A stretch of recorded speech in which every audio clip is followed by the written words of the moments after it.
Okay, folks, we got Art Jenkins on the phone. Art, are you on there? Right. All right, we got Art on. That's great. Okay. If you don't know it, folks, Art Jenkins is the lead singer, lead vocalist for the Sun Ra Arkestra, and he's performed with the orchestra for many, many years and has a career of his own going. Art, maybe you can tell us how you started in music. I beg your pardon? Can you tell us how you began your career in music? It's a long story, so I'll try to make it short. All right. I was born with a speech impediment, but I could sing and I couldn't talk. That's incredible, Art. What happened was that through the singing, I began to learn to speak. And I was singing from at least 4 years old. The first solo song I sang, I think, was in the Salvation Army in Brooklyn at a church service. But after singing through public school and having sang in a doo-wop group on the block that I lived, and from there, I think it really hit me. The guys on the block, we were invited to sing during a halftime basketball game at the local YMCA. The Amsterdam News during that time gave benefit shows, and the gentleman who was in charge of that, Tommy Watkins, was at the basketball game, heard us sing, and invited us to sing at the Amsterdam News show at the Apollo Theater in Manhattan, 125th Street, which was a big deal for us kids. We went, never got a chance to sing, but I was face to face with Billie Holiday and all the other stars who were there during that show. And that was my first taste of seeing what people in show business was like. And this gave me an idea of which direction I wanted to go in. And I found that singing was the only thing that I could really do. Unfortunately, the schools were not prepared for kids who had problems such as I had. And some of the school teachers helped, especially in the music. So through school, I learned to sing. Through high school, I started to learn to read. There was a teacher named Mrs. Goodwin, who was friends of the gentleman who ran the all-city chorus. And I was invited to join the chorus. Unfortunately, that didn't work out either. But she was able to get me into a professional chorus that sang in the churches and with Goldman's band during that time. So that was my training ground. Besides, well, there was the neighborhood bar, the neighborhood clubs, and my first professional gig, there was Wynton Kelly on piano, Franklin Skeets was on bass, Cumberbatch was on saxophone.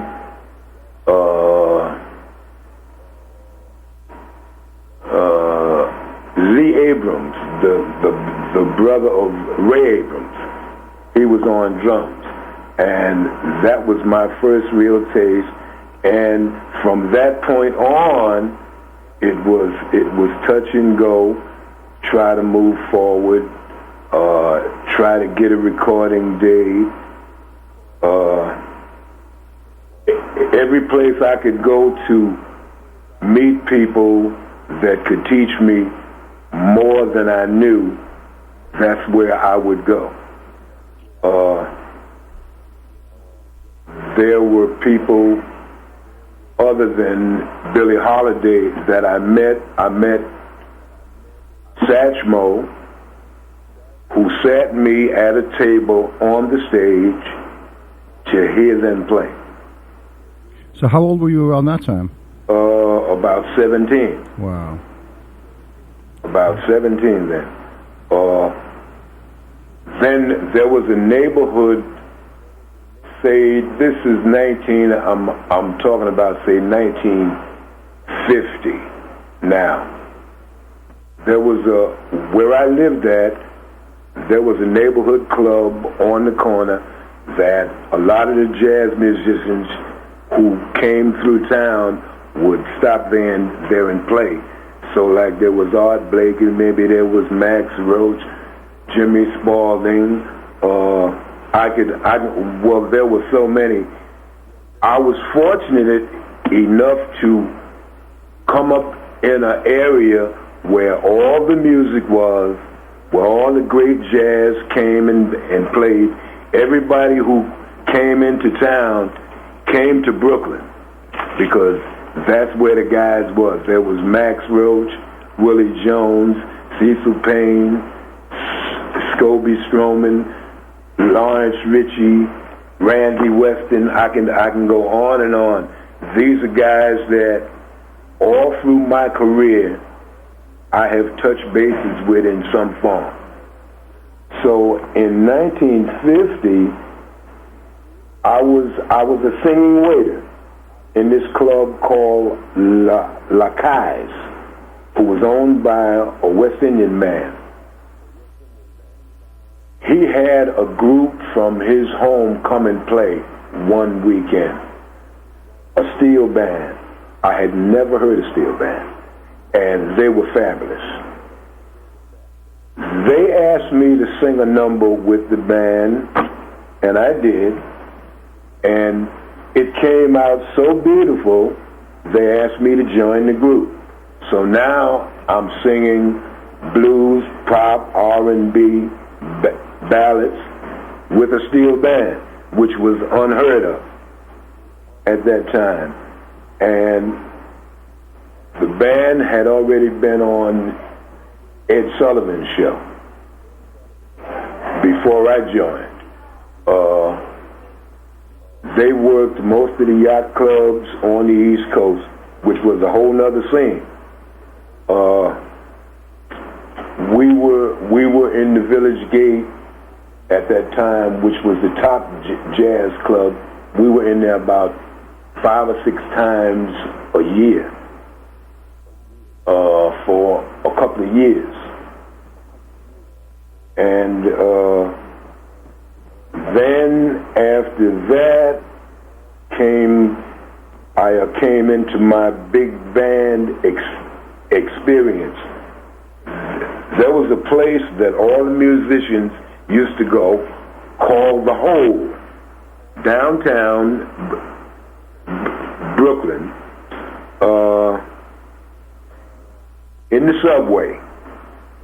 So cats can hang from Thursday night until Sunday night, and they could play all day and all night. So that's where I would be, and that's where I was asked to become part of a big band that started down there, which was called the Sam Brown Orchestra. After a short period, they voted me to be the co-leader. which lasted like 13 years.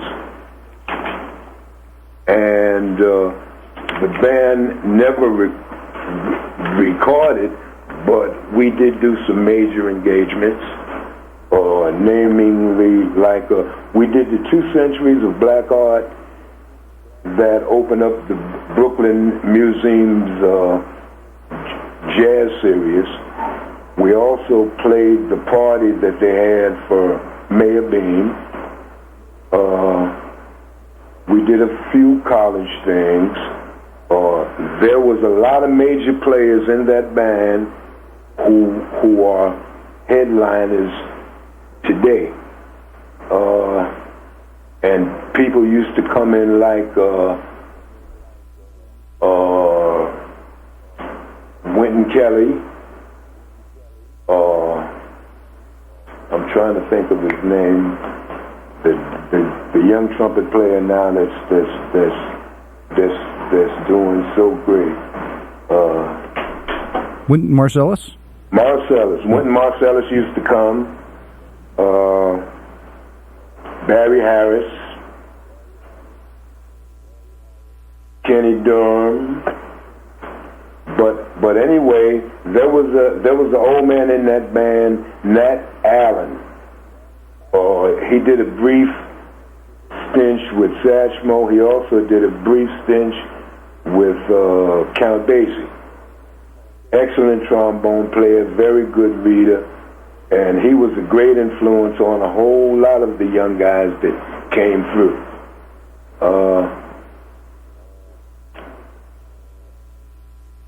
And besides that, I have always maintained at least a trio through all of my career. I've had a trio, a quartet, or a quintet, even a sextet. So it's been, and unfortunately, the record people didn't treat me kindly. I was signed once with Decca Records. I walked out of the studio on G Records, and that's when Frankie Lyman and them came in and recorded when we walked out.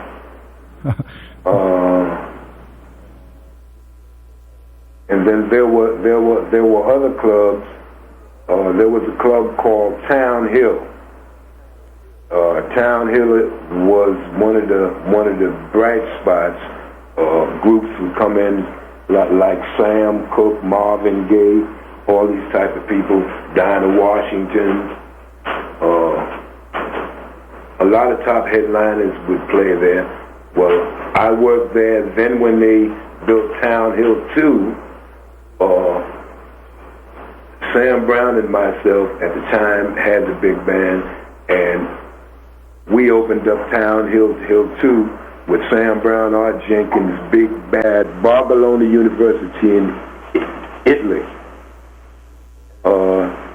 And in fact, he was in school the same time that I went to Europe with Sun Ra for the first time. He was in school then. But he's a great arranger.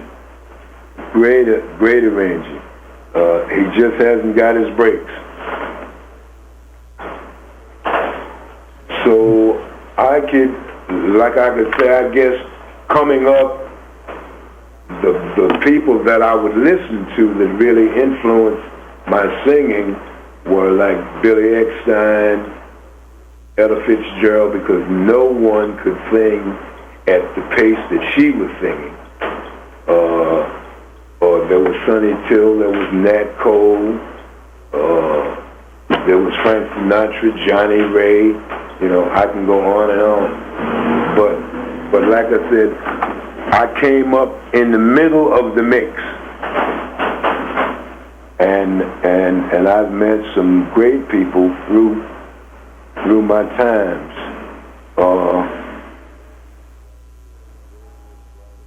There was like, say, I worked out in Southampton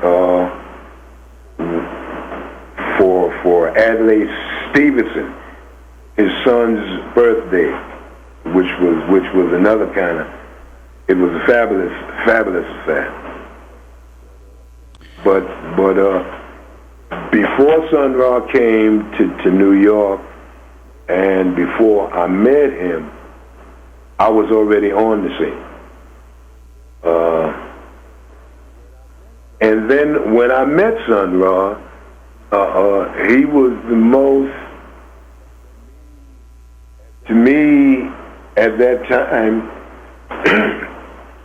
he didn't make any sense to me for some of the things he was saying, and because he was telling me things that I had never heard, things that I had never heard people say, never heard in my home, and I was inquisitive. I said, well, I'm going to hang around this guy and see where he's coming from. And the first time that he sat down at the keyboard and asked me to sing, this was at his home on East 3rd Street down in the Village. What year is that, Art? What year was that? What year was that? Yeah. That was year 1960. Okay. And I sang, and he said, "Oh, that's nice," but he said, "You're a sentimentalist." He said, "You like to sing them love songs and them ballads." And of course, I didn't think anything was wrong with that. So, okay, fine. He said, "Well, I'm looking for a singer that can sing the impossible." And so, right there, I was stumped. I went home and I thought about it. I sang my scales up and down, and nothing seemed impossible. And then finally, about a year later, I met John Gilmore on a Moonlight Cruise on a gig. You were on the gig that Gilmore was on? Yes, we were on the same gig. Uh-huh. But John wasn't playing with Sonny that. No. This was a gig. Somebody hired him just like they hired me. Uh-huh. See, I think it was a group of people who went around and checked in the different clubs and see who they liked playing, and they put their own package together. So they had John on saxophone. I forgot who the other gentleman was, but it was a package show. Comedian, dancer, vocalist, band.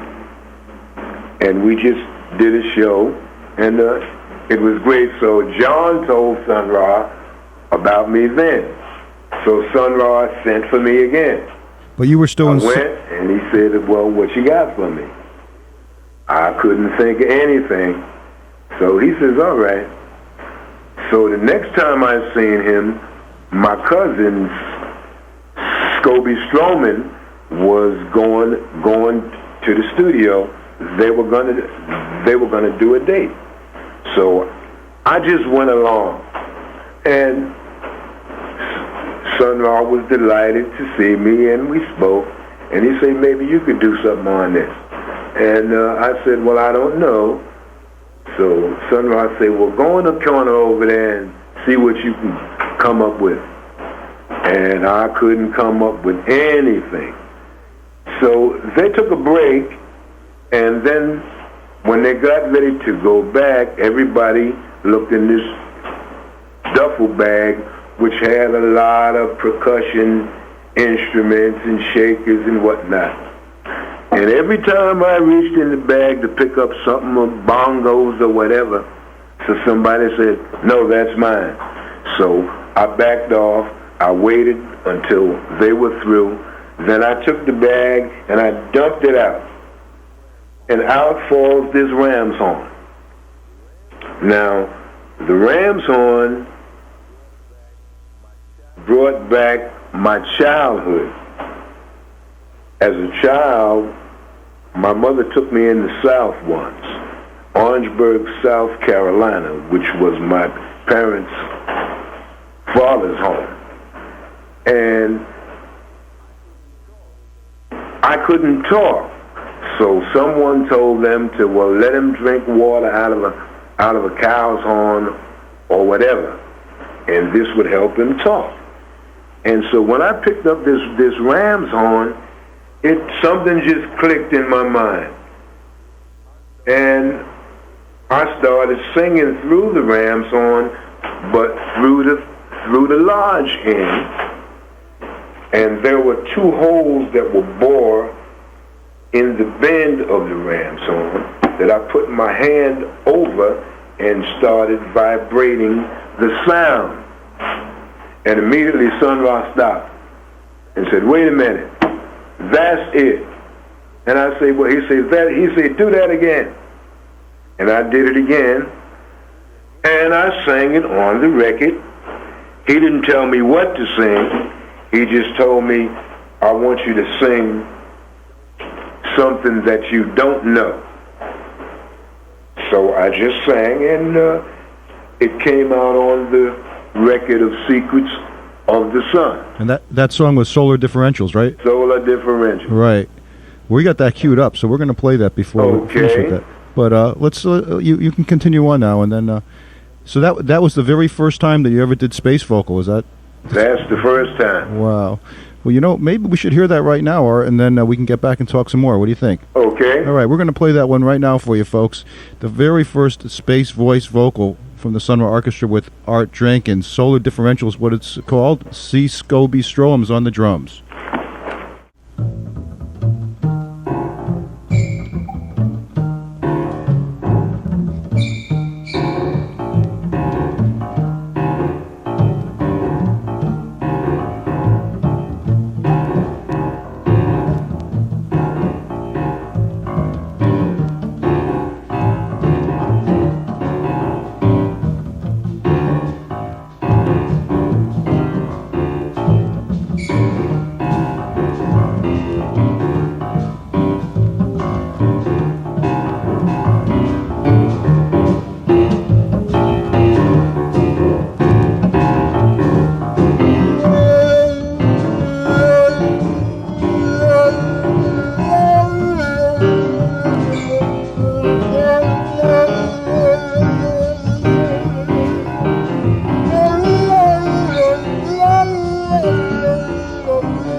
John Gilmore.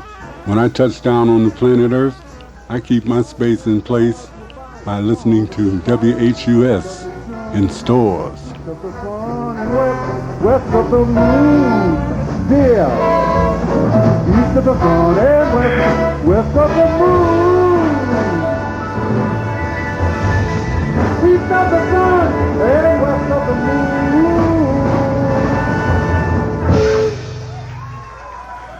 Yeah, John Gilmore there. And Secrets of the Sun was the record we heard from just a moment ago, the piece Solar Differentials, featuring the very first time Art Jenkins was on a Sun Ra record doing space voice, and Ronnie Boykins on the bass, and C. Scobie Strohem, Art's cousin, on the drums on that one. John Gilmore doing space bird sounds too.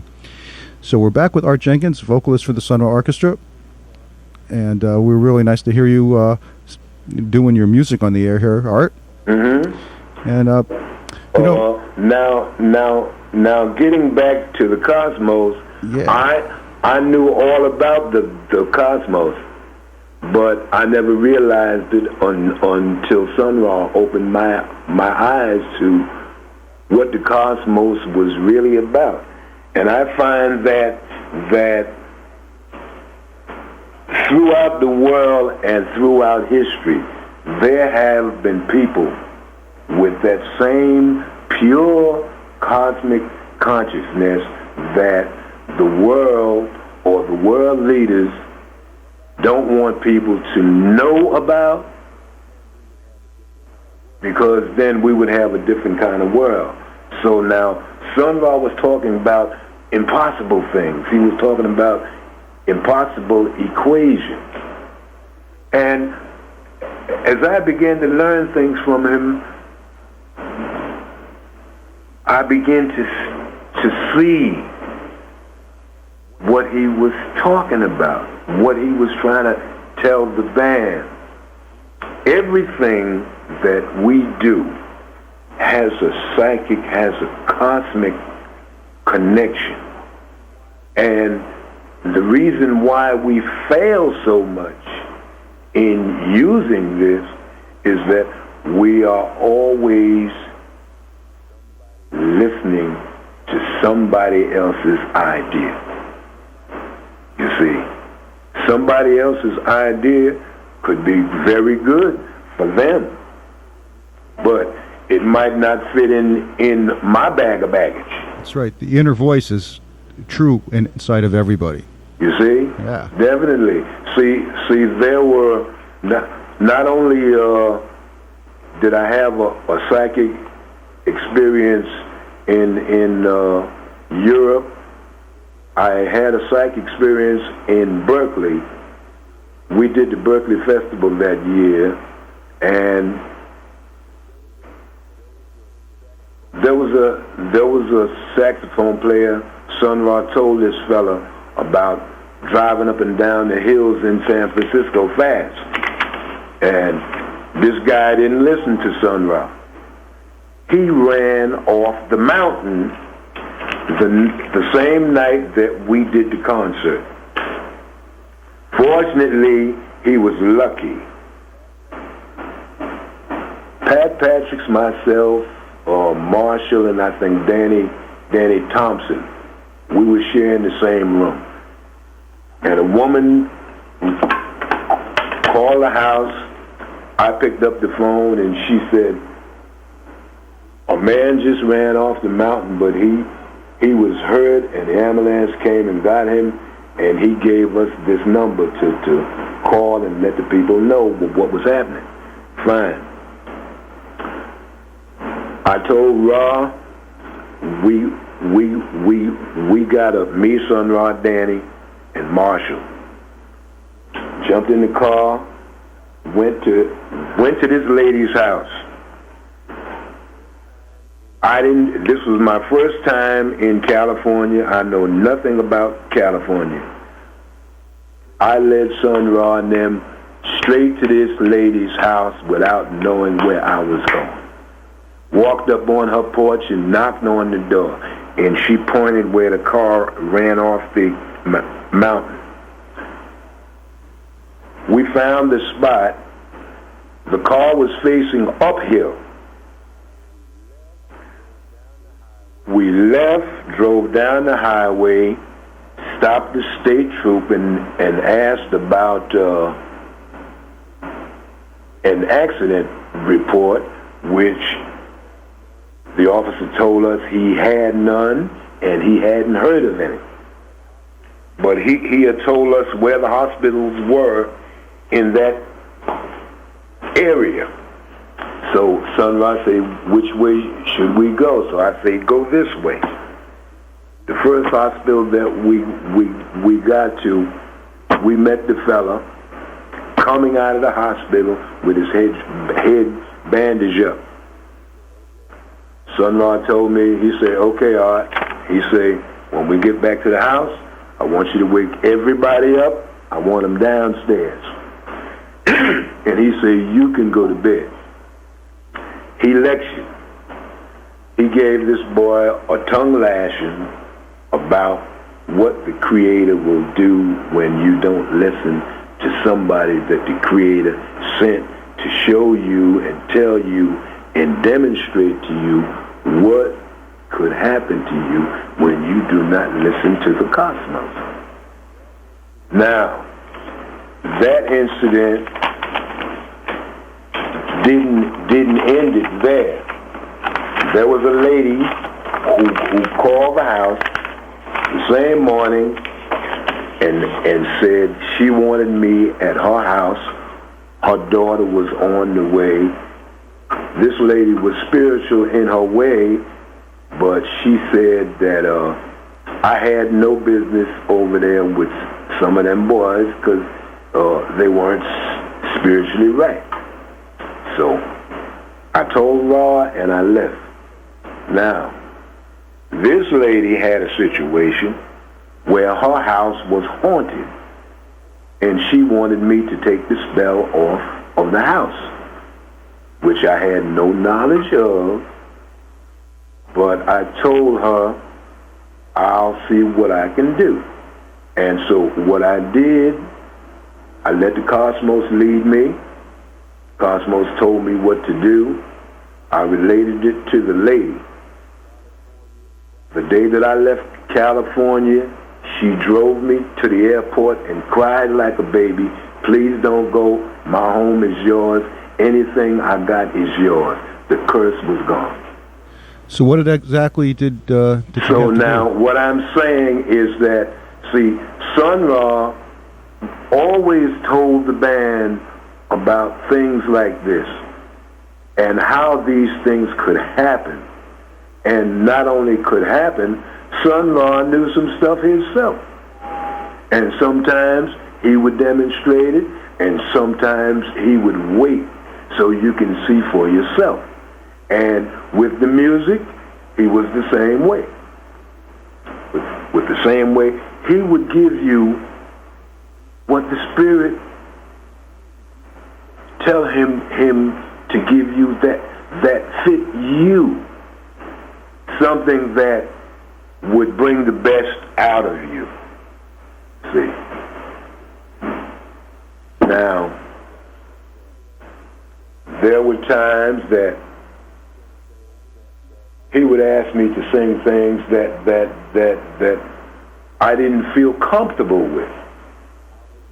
But I wouldn't argue with him because that was a losing battle.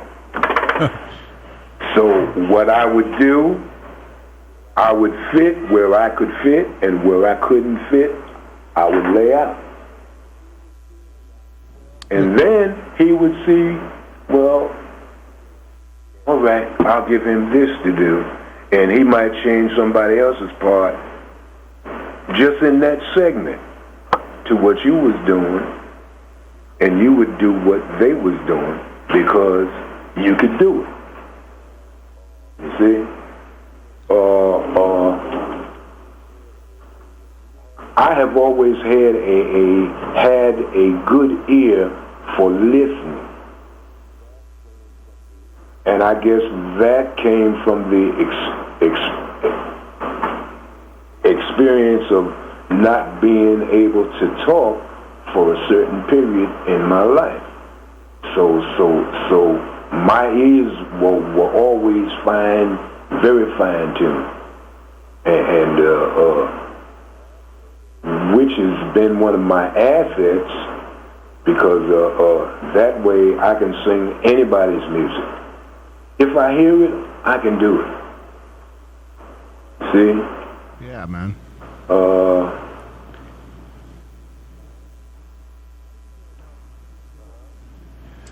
But now, how did Sun Ra use you and June together? June Tyson sang right around the same time she came into the band in the early 70s. And you were, Okay, well, well, I was there when June first came in. Okay?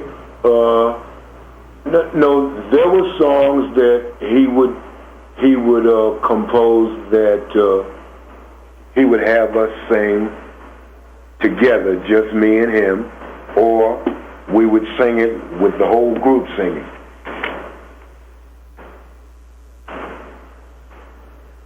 yeah, like, and then would he write pieces specifically for you at that time? Pardon? Would Sun Ra write pieces for you to sing specifically on? No. Certain things, he might give you a certain part, but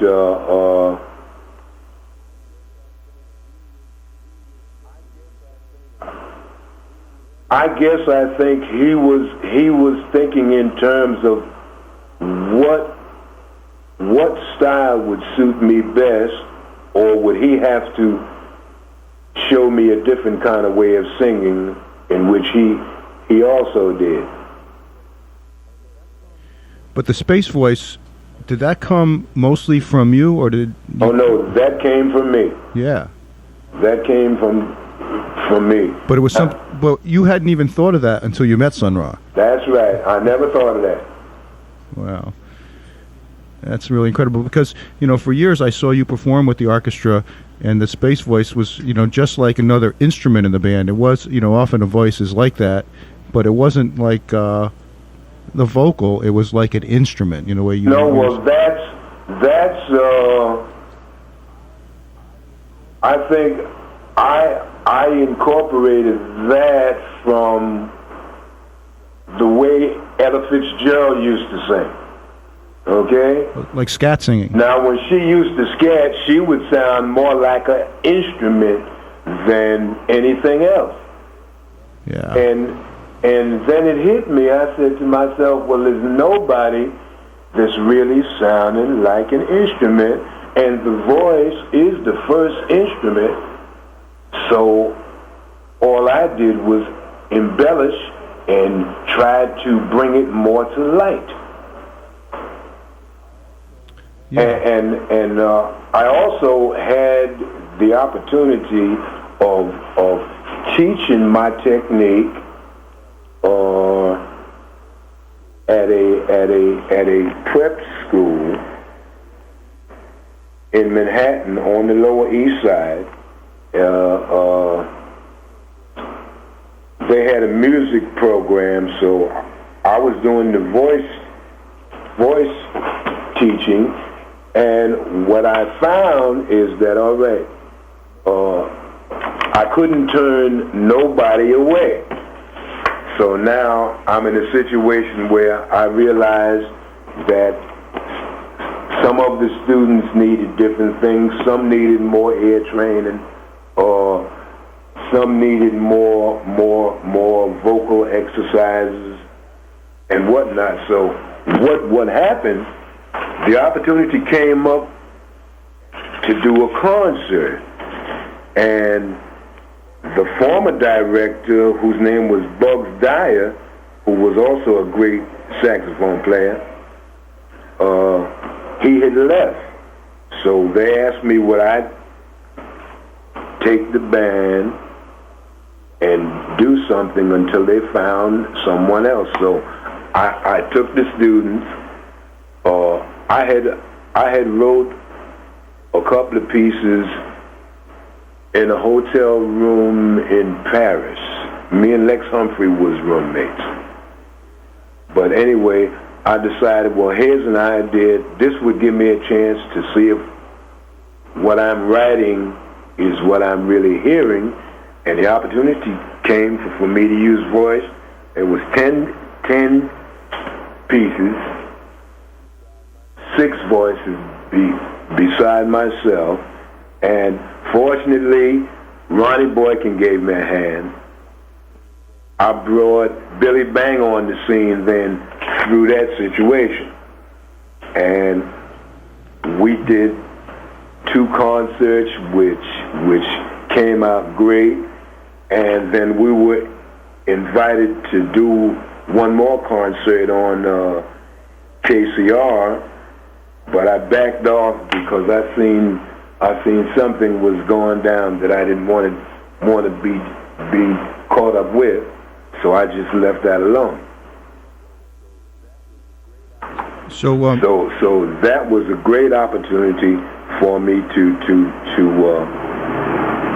find out about my writing, my ideas, my techniques. Now, I had the singers also singing in a similar space voice to what I was doing. wow, that must have been incredible, like a whole chorus. I have done that twice. The first time I tried that was in the museum. They ran me out the place. They said, "What are you coming in here with that noise for?" But it was incredible. Yeah. You see, so like,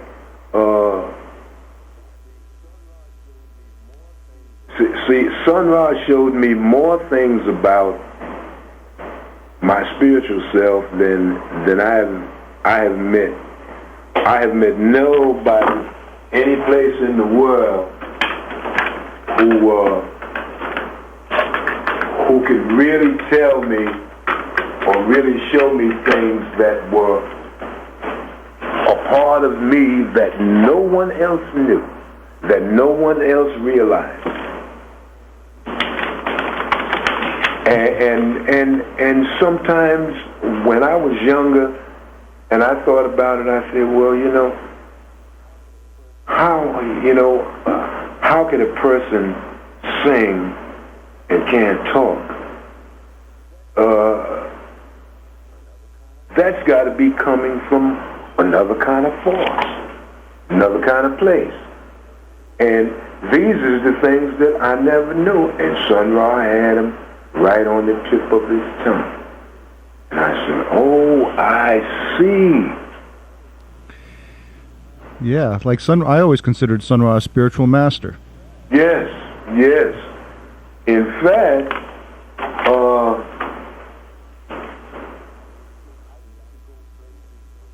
I used to go places with Sun Ra. He used to like to catch the subway train and go in Manhattan, and he would shop and go into toy stores, bookstores, music shops, and he would just look, and he would be interested in things that would make you think about, well, how did they do this? How did they put this together? How did they come up with this idea? He was always out there looking for impossible things, or he was looking for people who could do something unusual. And there were many guys that passed through that band who could do unusual things. They could do things with instruments that nobody else could do, or nobody else thought of doing. Yeah, people like Pharoah Sanders and things like that, right? Yes, oh yes. Pharoah was in the band also for a short span while I was in there.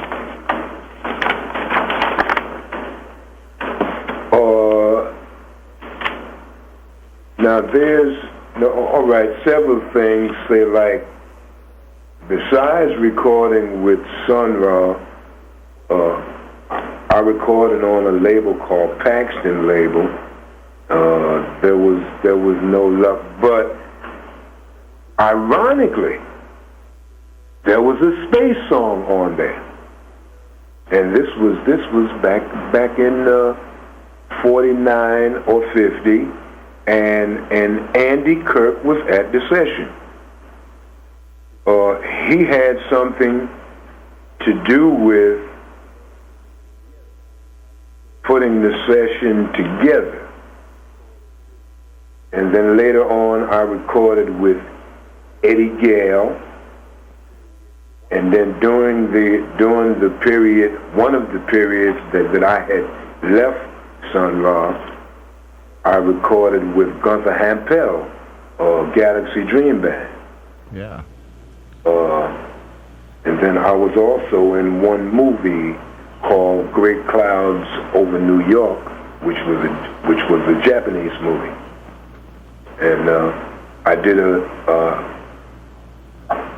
solo acapella in a scene with the two main stars, which was a great experience of seeing how other nationalities work. First time I experienced Japanese on the set working, it was wonderful. I mean, they took care of business, waste no time. The director spoke.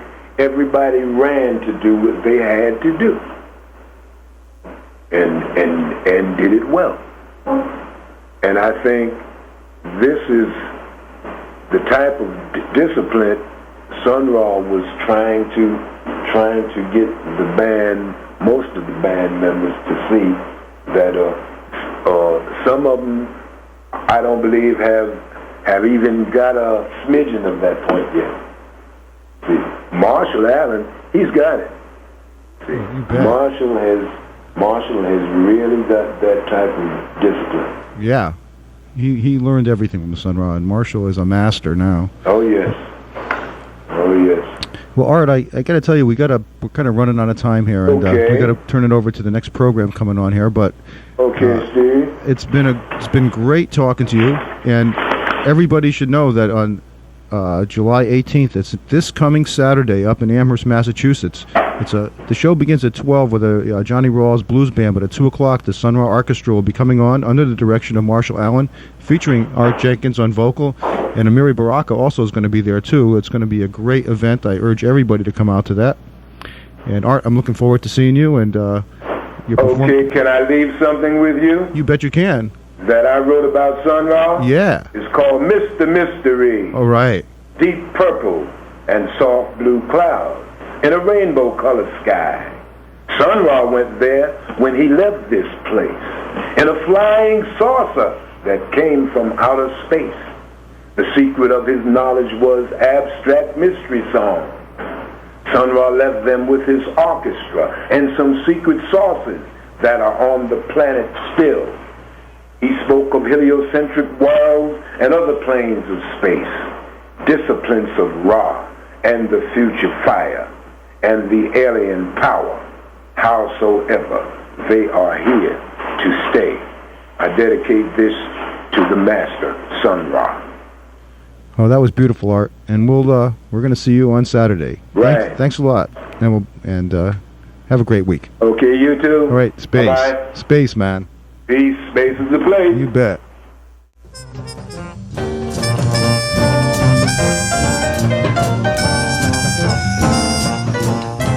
Hi, this is June Tyson, and I come down on planet Earth. Listen to WHUS.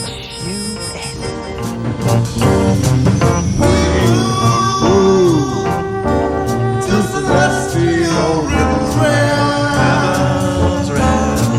onward and outward, to delight in the mystery, to delight in the mysteries. Sunrise, sunrise, for the world to see. for the world to see. Sunrise.